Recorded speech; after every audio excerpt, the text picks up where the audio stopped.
مینا موتو نو یوری تومو سن 1199 میں 52 برس کی عمر میں وفات پا گیا۔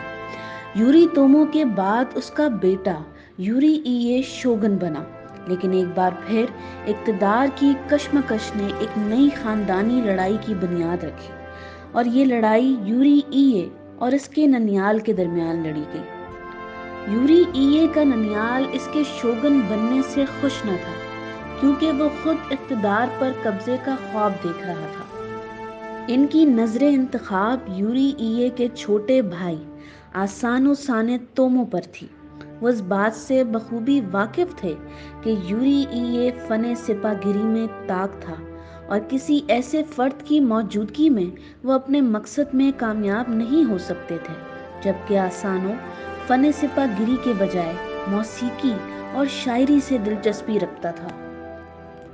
چنانچہ انہوں نے یوری ایے کے خلاف سازشوں کے جال بننا شروع کر دیے، اور 1 سال کے اندر اندر شدید دباؤ کے باعث یوری ایے اپنے عہدے سے دستبردار ہو گیا، جس کے بعد اس کے چھوٹے بھائی آسانو کو شوگن بنا دیا گیا۔ عہدے سے دستبرداری کے بعد یوری ایے کو گرفتار کر لیا گیا، اور قید کے دوران 22 سال کی عمر میں اسے قتل کر دیا گیا، مگر کشت و خون کا یہ سلسلہ ابھی ختم نہیں ہوا تھا۔ شوگن بننے کے 16 برس بعد سانے تومو کو، جو ابھی 27 برس کا تھا، اس کے بھتیجے اور یوری ایے کے بیٹے کوگیو نے کاماکورا کی معروف عبادت گاہ تسویو گاوکا ہاچی مانگو کی سیڑھیوں پر قتل کر دیا۔ بعد ازاں ہوجو خاندان نے کوگیو کو بھی مار کر اپنے لیے اقتدار کا راستہ ہموار کر دیا۔ یہاں یہ امر دلچسپی سے خالی نہیں کہ اس طویل جنگ کے دوران مینا موتو یوری تومو کی بیوی ہوجو نو ماساکو اقتدار کی اس کشمکش کے دوران انتہائی ہوشیاری سے بادشاہ گھر کا کردار ادا کرتی رہی۔ ہرچند کہ جاپانی روایات کے مطابق وہ اپنے شوہر کی وفات کے بعد اپنے بالوں کو کاٹ کر بظاہر تو تارک الدنیا ہو گئی تھی اور ایک مندر میں رہنے لگی تھی، مگر در پردہ اقتدار کی غلام گردشوں میں اسی کا حکم چلتا تھا۔ بالآخر 70 برس کی عمر میں یہ خاتون اس دار فانی سے کوچ کر گئی، اور اس کی موت سے جاپانی تاریخ کا ایک اہم باب بند ہو گیا۔ اب ہوجو خاندان کا اقتدار پر قبضہ مستحکم ہو چکا تھا، لیکن جاپانی روایات کے مطابق چونکہ ان کے جسم میں شاہی خون نہیں تھا، لہٰذا وہ شوگن کے عہدے کے مستحق نہیں تھے۔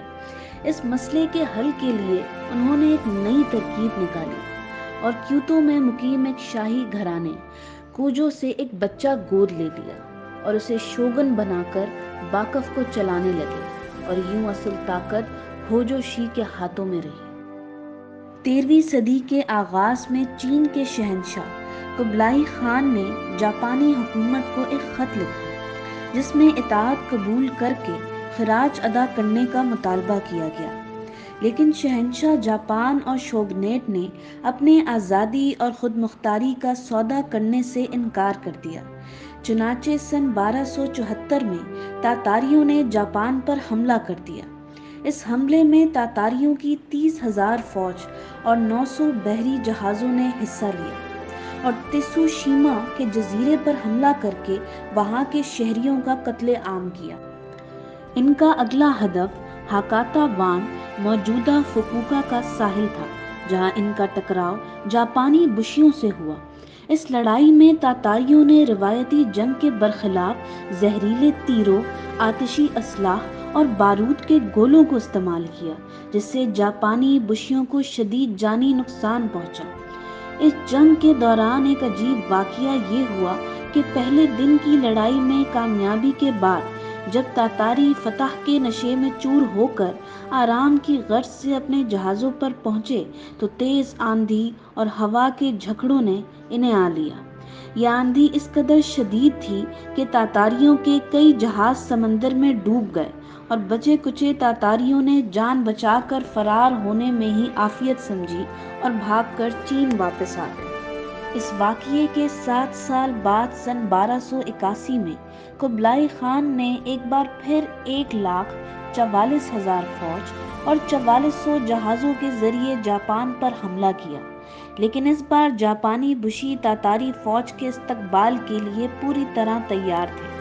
انہوں نے فوجی حکمت عملی کے تحت پتھریلی چٹانوں کی فصیلیں بنائیں اور دشمن کی پیش قدمی روکنے کے لیے لکڑی کے نوکدار جنگلے تیار کروائے۔ اس کے علاوہ جاپانیوں نے بیرونی دشمن سے نمٹنے کے لیے بحری قزاقوں سے بھی عارضی اتحاد کر لیا، جو بحری جنگ میں بشیوں کی بہترین معاونت کر سکتے تھے۔ جاپانیوں کی پیشگی دفاع کی یہ حکمت عملی کامیاب رہی، اور ابھی تاتاری جاپان پہنچ کر ساحل پر اترنے ہی نہ پائے تھے کہ ان پر بحری قزاقوں نے حملے شروع کر دیے۔ یہ حملے تاتاریوں کے لیے انتہائی غیر متوقع تھے۔ بحری قزاقوں کے حملوں کا انداز انتہائی نرالا تھا۔ وہ کسی ایک جہاز کو ہدف بنا کر اس پر شب خون مارتے اور اس جہاز کی مدد کے لیے آنے والی کمک کے پہنچنے سے قبل ہی قتل و غارت گری کر کے چشم و زدن میں جہاز کو آگ لگا کر فرار ہو جاتے۔ اب سے حسن اتفاق کہیں یا قدرت کی جانب سے مدد کہ ایک بار پھر ایک سمندری طوفان نے تاتاریوں کو آ لیا، جس سے ان کی ہوا اکھڑ گئی۔ یہ طوفان اس قدر شدید تھا کہ 3/4 سے زائد تاتاری فوج لقمہ اجل بن گئی اور ان کے جہاز سمندر میں غرق ہو گئے، اور بمشکل 30,000 سے بھی کم تعداد میں تاتاری اپنی جان بچا کر چین پہنچنے میں کامیاب ہو سکے۔ تاتاریوں کے دونوں حملوں میں طوفان کا آنا جاپانیوں کے نزدیک ایک خدائی مدد تھی، اور جاپانی تاریخ میں ان واقعات کو غیر معمولی اہمیت حاصل ہے، اور ان دونوں طوفانوں کو کامی کازے کہا جاتا ہے، جس کے معنی خدائی جھکڑ کے ہیں۔ یہ جنگیں چونکہ دارالحکومت کیوتو اور بکف کے مرکز کاماکورا سے بہت دور لڑی گئی تھی، لہٰذا ان جنگوں نے شوگنیٹ کو مالی خسارے سے دوچار کر دیا تھا۔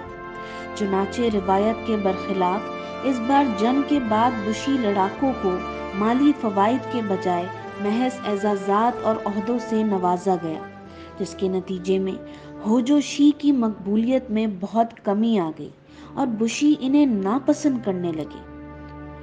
ہوجو شی کو زوال پذیر ہوتے دیکھ کر اس وقت کے بادشاہ گودائیگو نے سیاسی اختیارات حاصل کرنے کی کوشش کی، لیکن ہوجو شی اس بات پر آمادہ نہ ہوئے اور گودائیگو کو جلا وطن کر دیا گیا۔ بادشاہ گودائیگو نے جلا وطنی کے باوجود ایک بار پھر اقتدار حاصل کرنے کی کوشش کی، مگر اسے ناکامی کا سامنا کرنا پڑا۔ لیکن اب تک ہوجو شی خاندان کا شیرازہ بھی بکھر چکا تھا۔ ہوجو شی نے ایک بار پھر اپنی طاقت کو مجتمع کرنا چاہا، مگر انہیں ناکامی ہوئی، اور یوں ان کا اقتدار بھی اپنے منطقی انجام تک پہنچا۔ اس طرح سن 1333 میں کاماکورا عہد اپنے اختتام کو پہنچا۔